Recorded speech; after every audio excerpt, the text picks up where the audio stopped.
സേനുവിന് എന്തു മറുപടി കൊടുക്കണമെന്നറിയാതെ വാക്കുകൾ തിരഞ്ഞുകൊണ്ടിരുന്നു റഫീഖിൻ്റെ ഉമ്മ കദീസു. നിനക്കെൻ്റെ മോനെ ഇഷ്ടമല്ലേൽ അത് പറ. വെറുതെ അതും ഇതും പറയാതെ കദീസു മുഖം കൊട്ടി. നിൻ്റെ മോനെ ഇഷ്ടമല്ലാഞ്ഞിട്ടല്ല കദീസു, അവനൊരു കുടുംബല്ലേ, അല്ലാതെ ഒറ്റത്തടി അല്ലല്ലോ. ഈ വായോ, ഞാൻ ഷംസിനോട് ചായ എടുത്തു വെക്കാൻ പറഞ്ഞിട്ടുണ്ട്. നമുക്കത് കുടിച്ചതിന് ശേഷം ബാക്കി സംസാരിക്കാം. ഷംസി ഇവിടെ ഉണ്ടോ? അവൾ എന്നാ വന്നത്? അവൾ വന്നിട്ട് 15 ദിവസമായി. നിനക്ക് അത് അറിയാനൊന്നും താല്പര്യമില്ലല്ലോ. വന്നപ്പോഴേ ഷെമിയുടെയും റഫിയുടെയും കാര്യം എടുത്തിട്ടില്ലേ? പിന്നെ 2 മണിക്കൂർ അതായല്ലോ ചർച്ച. ഈ ഒന്ന് ആലോചിച്ച് നോക്ക് സേനോ. ഷെമിയുടെ അനിയത്തിയല്ലേ ഷംസി? അവളുടെ കല്യാണം കഴിഞ്ഞ് അവൾക്കൊരു കുട്ടിയായി. ഷെമി ഇപ്പോഴും അത് നമ്മുടെ തെറ്റല്ലല്ലോ. അവൾക്ക് വിവാഹമേ വേണ്ടെന്ന് പറഞ്ഞ് നടക്കിയല്ലേ. ഇനി അവൾ പറയട്ടെ, അവൾക്ക് കൂട്ട് വേണമെന്ന് തോന്നുമ്പോൾ. അല്ലാതെ എന്താ ചെയ്യുക? ഇക്കാക്ക് എപ്പോഴും പറയും കദൂസിൻ്റെ കുറുമ്പും വാശിയൊക്കെ ഷെമിക്കാണ് കിട്ടിയിരിക്കുന്നതെന്ന്. എടി, ഈ എൻ്റെ വായിലുള്ളത് മുഴുവൻ കേൾക്കും. നിനക്ക് ഈ പറഞ്ഞൊന്നും ഇല്ലല്ലോ. എവിടുന്നേലും കുറച്ച് വായ്പ വാങ്ങി കൊടുത്തിട്ട് വേണം. സേനുമ്മ ജ്യേഷ്ഠത്തി നോക്കി ഒന്ന് ചിരിച്ചു. ഷെമി ഇനി എന്നാ വരുന്നത്? പോകുന്നതിന് മുമ്പ് എനിക്ക് അവളൊന്ന് കാണാൻ പറ്റുമോ? അടുത്ത ശനി വരുമായിരിക്കും. 2 ആഴ്ച കൂടുമ്പോഴേ അവൾ വരൂ. അനിയത്തി സേനു മറുപടി കൊടുത്തു. പിന്നെ വരാതെ നിങ്ങൾ വന്നിട്ടുണ്ടെന്ന് അറിഞ്ഞാൽ അവൾ ഓടി വരും.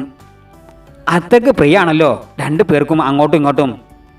ഷംസി ഒരു തരം പുച്ഛത്തോടെ പറഞ്ഞു. മൂത്തമ്മക്കല്ലേലും അവളുടെ ചിന്ത മാത്രമേ ഉള്ളൂ.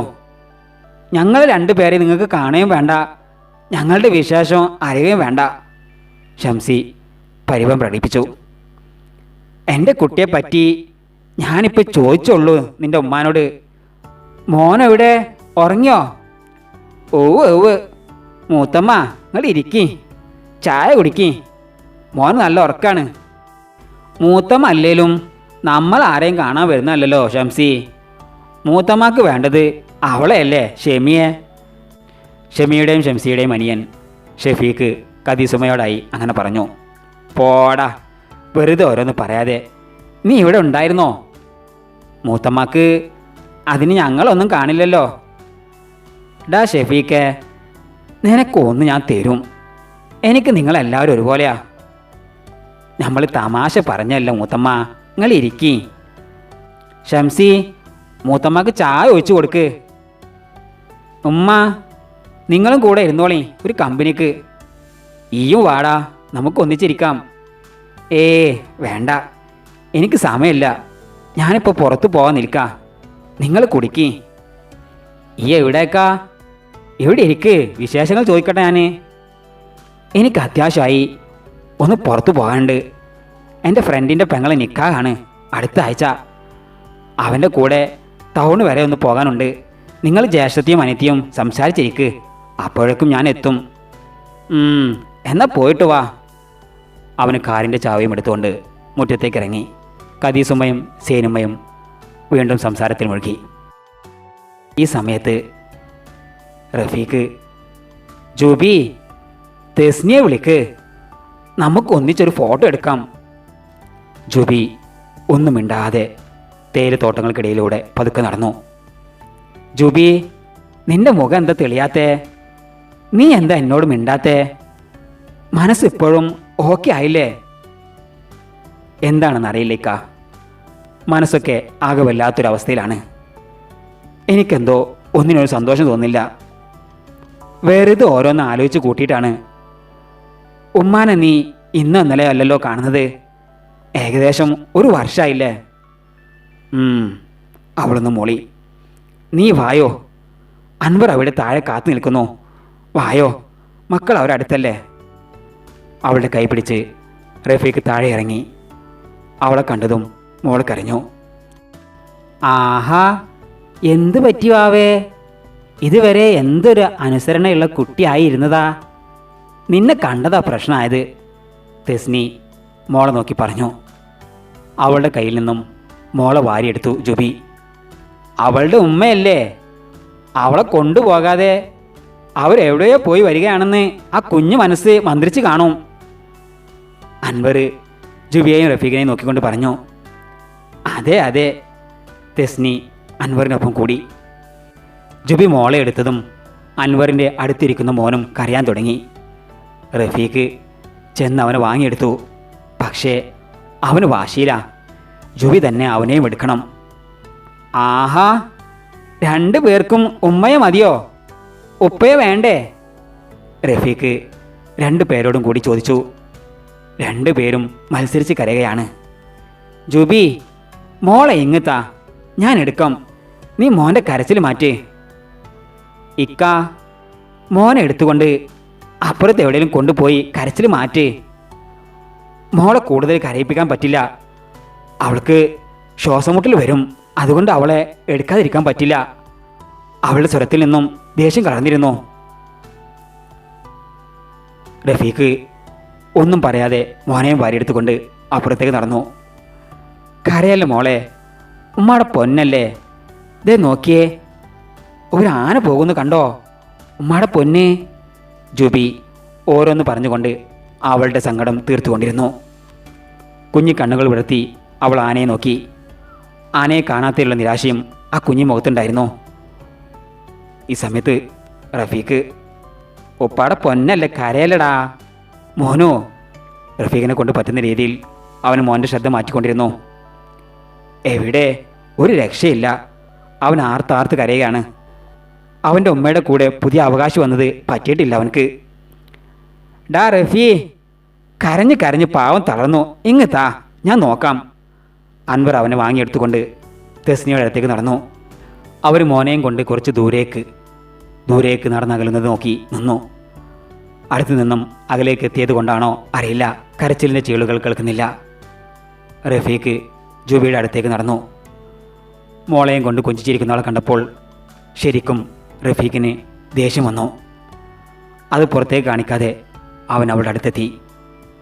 ജുബി, മോളെ കരച്ചിൽ മാറിയോ? മാറിയല്ലോ, അവൾ നല്ല കുട്ടിയായി, കണ്ടില്ലേ, ചിരിയൊക്കെ തുടങ്ങി. മോനെവിടെ, അവൻ്റെ കരച്ചിൽ മാറിയോ? മാറിയിട്ടില്ല. നീ ഇവളെ വാരിയെടുക്കുന്നത് കണ്ടപ്പോൾ അവൻ്റെ കുഞ്ഞു മനസ്സ് നൊന്ത് കാണും. എന്താ ചെയ്യുക, അവൻ്റെ വിധി. പെറ്റ തള്ളക്ക് വേണ്ടെന്ന് പറഞ്ഞു പോയി. രണ്ടാനുമ്മക്ക് മോളുടെ കാര്യം വന്നപ്പോൾ ഇവിടെയും വേണ്ട, അവിടെയും എൻ്റെ മോന് തോറ്റു. കരയട്ടെ, കരഞ്ഞ് അവന് സങ്കടം തീർക്കട്ടെ. അവന് പിന്നെ അസുഖമൊന്നും വരത്തില്ല.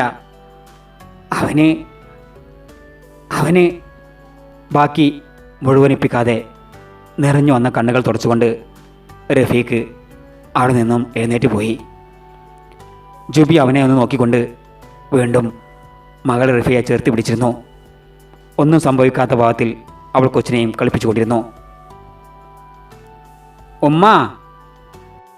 ഈ സമയത്ത് റഫീഖിൻ്റെ എളിയമ്മയുടെ വീട്ടിൽ ഉമ്മ, മൂത്തമ്മ.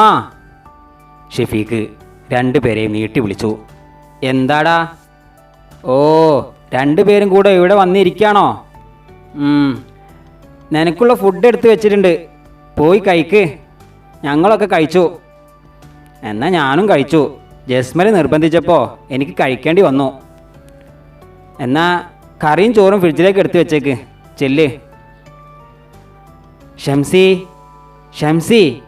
ഷംസി കണ്ടോ, ഇതാണ് അവൻ്റെ പെങ്ങളെ കെട്ടാൻ പോകുന്ന പയ്യന് എന്ന് ഷെഫീഖ് അവരോട് പറഞ്ഞു.